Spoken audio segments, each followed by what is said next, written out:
Há 12 anos, Sebastião participou de uma invasão com integrantes do Movimento do Sem Terra na cidade ocidental, município a 48 quilômetros de Brasília, e foi uma das 60 pessoas que ganharam um pequeno lote no projeto de assentamento Cunha.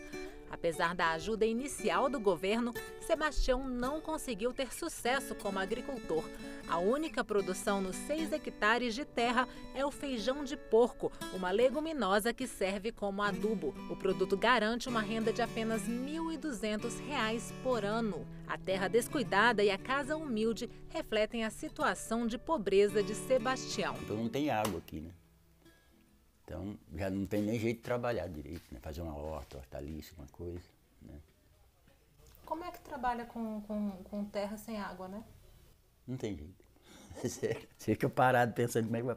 Fizeram um poço artesiano lá na beira daquela lagoa grande, lá embaixo, não fizeram aqui para nós onde é seco. Aqui, nossa vizinhança aqui quase tudo sem água. Mário é um pequeno agricultor que, assim como Sebastião, ganhou um lote de 6 hectares. Mas as semelhanças param por aí. Ao contrário de Sebastião, Mário lucra R$ 1.200 por mês com a produção. Ele planta mandioca, feijão, milho, frutas orgânicas e tem planos de expansão. Quer começar a produzir farinha de mandioca e trabalhar com turismo rural. Outra coisa para dar certo é a questão da paciência, porque ela é uma atividade não de curto prazo. Às vezes muitos companheiros, inclusive, têm algum problema porque pensa que é muito imediatista. E não é assim. Na agricultura tem o tempo certo. Uma das atividades da agricultura familiar é a diversidade. Realmente a gente não pode pensar na monocultura e tal. Tem que ter a diversidade, tanto para a segurança alimentar nossa, a autossustentação, como você vender o excedente para você gerar alguma renda, porque sem renda ninguém consegue sobreviver. De acordo com o INCRA, em 40 anos de existência do Instituto, já foram assentadas 1 milhão de famílias em mais de 8 mil projetos de assentamentos. São cerca de 80 milhões de hectares em todo o Brasil, mais de 3 vezes o estado de São Paulo. Mas apenas assentar os brasileiros sem terra não é suficiente. Problemas como a falta de capacitação dos novos proprietários, de tecnologia aplicada nos assentamentos e de investimentos fazem com que 7 entre cada 10 famílias assentadas não consigam gerar renda. O dado é de uma pesquisa da CNA e Ibope. Segundo o estudo, apenas 27% dos assentados pelo Programa de Reforma Agrária conseguem gerar renda além de alimentar a família. 72% não conseguem. Destes, 24% produzem o necessário apenas para sobreviver. 10% não conseguem produzir o suficiente nem para o próprio abastecimento e 37% não produzem absolutamente nada. O Brasil já desapropriou e assentou mais do que uma Europa. São 80 milhões de hectares que o Brasil já disponibilizou. Nós temos 875 mil famílias para 8.310 assentamentos. Destes, 3% apenas estão emancipados.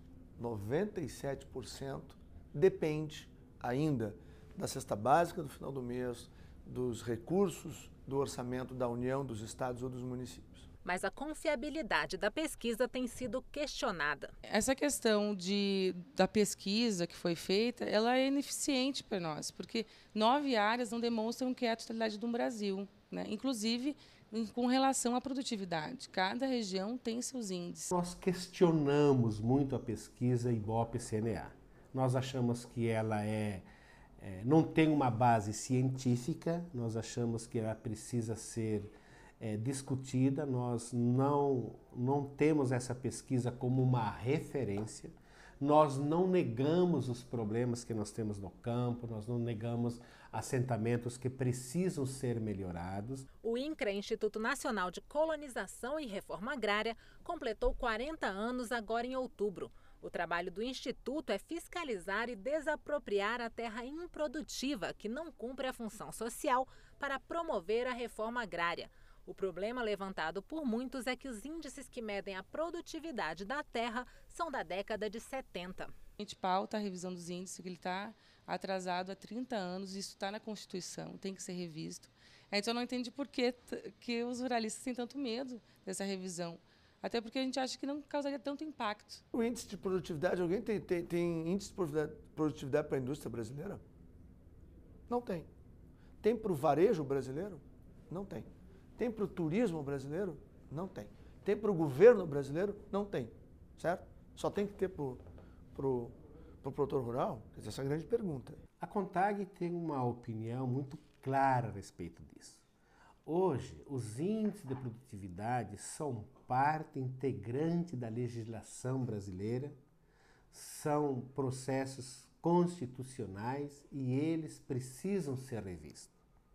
Não se pode comparar, nesse caso, a outras profissões. Para outras profissões, existem outro mecanismo de índice de produtividade. Ou seja, o médico tem seu CREA, o agrônomo, você tem outras questões. Apesar de os dados da pesquisa da CNA e IBOP serem questionáveis na avaliação de muitos, uma opinião une ruralistas e sem terra. Para que a reforma agrária seja bem-sucedida no Brasil, não basta desapropriar terras e entregá-las a outras pessoas. O caminho é um pouquinho mais longo. Tudo aquilo que simboliza e significa o acesso à terra, que é a moradia, que é o modo de viver, que é a sua cultura e, consequentemente, tem que ter a infraestrutura com as políticas públicas necessárias, além de moradia, de transporte, de educação, de investimentos culturais e financiamentos, acesso a créditos. A reforma agrária, que a gente acredita que seja eficiente, ela exige que a gente tenha não somente acesso à terra, mas que a gente tenha acesso a crédito, né, para a produção, que a gente tenha acesso à escola, à infraestrutura, né, para ter agroindústria, enfim, para poder fazer produção e agregar renda, fazer com que a juventude permaneça no campo.